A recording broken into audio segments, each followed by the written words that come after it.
Hello, today we will guide you through how to add sessions in GoCharting. To begin, open GoCharting and head to the Trading Hub. This is where you can access the charting interface and the tools needed to manage your session settings. Once the page loads, look for the option that says Launch GoCharting Free and click it to open the platform. After GoCharting is open, direct your attention to the top right area of the screen. You'll see a gear icon, which is the Settings menu. Go ahead and click on that icon. This is where many of the platform's customization options are located, including the session settings we'll be working with in this walkthrough. Inside the Settings menu, find the Session option and click on it. You may then need to hover over the available choices to see the different options related to sessions. Take your time here and make sure you're in the correct section, since this is where you can create and manage the session groups that control how trading hours are displayed.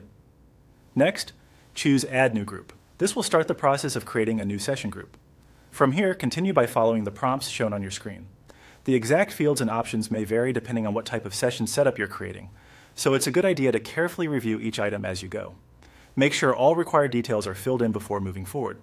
Being precise in this step helps ensure your sessions appear correctly later. Once you've entered everything that's needed, click Approve to save your new session group. This confirms the setup and adds the group to your session list. If you don't see it immediately, give the platform a moment to update. Finally, to verify that everything was added successfully, return to the Settings menu, click on Sessions again, and look for the group you just created. If you can locate it there, that means your new session has been added successfully. As a quick tip, it can be helpful to double-check the details you entered before approving, especially if you're setting up multiple sessions or organizing different trading periods. That can save time and prevent the need to edit the group again afterward. And that's it. You've now added a new session group in GoCharting and confirmed that it appears in your settings.